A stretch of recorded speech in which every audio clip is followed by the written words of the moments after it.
జై శ్రీరామ్.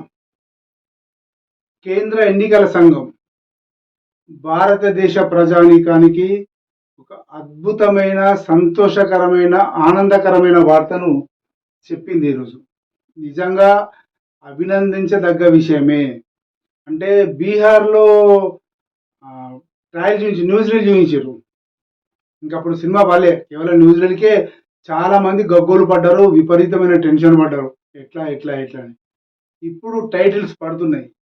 అంటే ఎన్ని టైటిల్స్ అంటే దాని ఉద్దేశ్యం ఏంటంటే, సర్ అనేది ఏదైతే ఉందో ఆ సర్‌ను రేపటి నుండి కేంద్ర ఎన్నికల సంఘం 10 రాష్ట్రాల్లో ప్రారంభించబోతోంది. దానికి సంబంధించిన కసరత్తు స్టార్ట్ కాబోతోంది.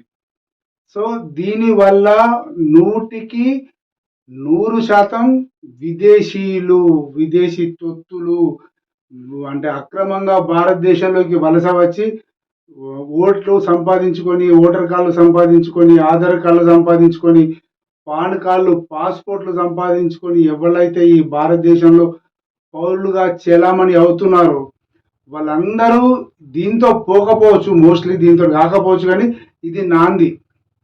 ఇది చాలా చాలా మంచి పథకం.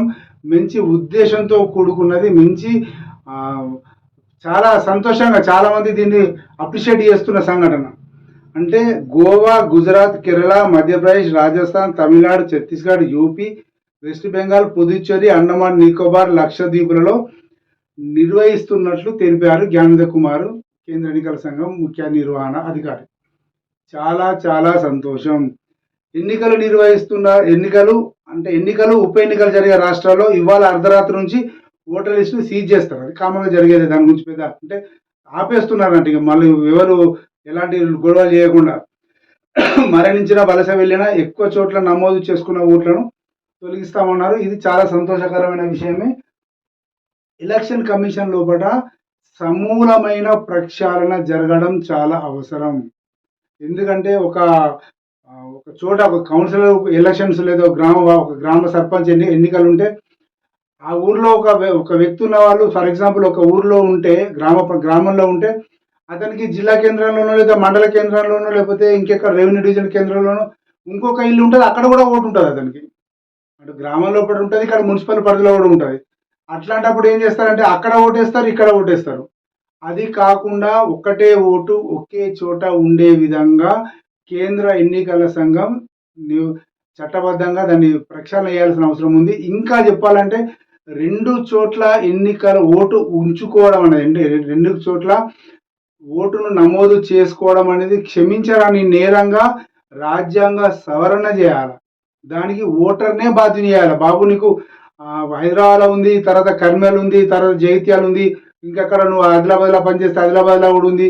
ఇవన్నీ ఎక్కడ దొరికితే అక్కడ ఆధార్ కార్డులు మార్చుకొని ఓట్లు పెట్టుకోవడం, 10 చోట్ల ఓట్లు పెట్టుకోవడం కాదు. ఎక్కడ దొరికితే అక్కడ ఉంచుకోవడం కాదు. ఎక్కడన్నా ఒక చోటే నీ ఓటు హక్కు వినియోగించుకోవాలా. ఒకే చోట ఉండాలి. అది ఎక్కడన్నా కానీ ఒకే చోట ఉండడం అనేది చాలా చాలా ఇంపార్టెంట్ విషయం. అలా కనుక చేస్తే దేశం లోపట ఇంకా ఎన్నో సమూలమైన మార్పులు వచ్చే అవకాశం ఉంది. దీనికి ఓటర్నే బాధ్యత చేయాలా.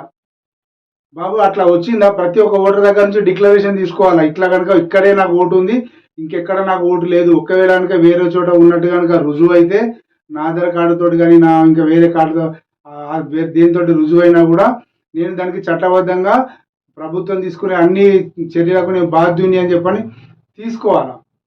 అట్లా చేస్తే కనుక ఏమన్నా కొంత మార్పు వస్తుందేమో ఓటర్ల లోపల. అంటే ఎక్కడ దొరికితే అక్కడ, అరే ఆ కౌన్సిలర్ పోటీ చేస్తారట, మా ఓడే చలో ఇక్కడ ఉన్నది అక్కడ ఉండండి అని చెప్పి అక్కడికి మార్చుకున్నాడు, ఇక్కడ నుంచి అటు మార్చుకున్నాడు, ఇవన్నీ తతంగాలు లేవు.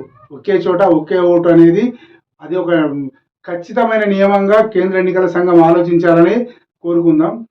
సర్ అనేది ఒక అత్యంత అద్భుతమైన స్కీము.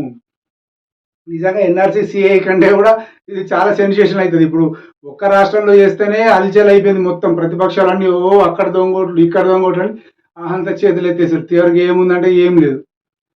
ఏమున్నది మళ్ళీ ఏం లేదు. ఇవాళ ఎలక్షన్ దందాల వాళ్ళు పడ్డారు మళ్ళా. సరే, అది దాని గురించి మనం ఇప్పుడు ఎంత చెప్పుకున్నా తక్కువనే. ఈ సర్ అనేది మటుకు మంచి ఉద్దేశంతో ప్రారంభించబడ్డది. దేశ భవిష్యత్తు ప్రయోజనాలకు ఇది చాలా ఉపయోగపడే అవకాశాలు పుష్కలంగా ఉన్నాయి. దీంతో పాటుగా ఇంకా కొన్ని ప్రక్షాళనలు దేశవ్యాప్తంగా చేయాల్సిన అవసరం ఉంది. అంటే ఈ స్టెప్ అయిపోయినాక ఇంకా వాళ్ళు కేంద్ర ప్రభుత్వం మళ్ళీ వాటిని పరిగణలోకి తీసుకుంటదేమో. ఏదైనా సర్ను మాత్రం దేశ ప్రజలందరూ అభినందించాలనే కోరుకుందాం. అభినందిస్తారని ఆశిద్దాం. జై శ్రీరామ్.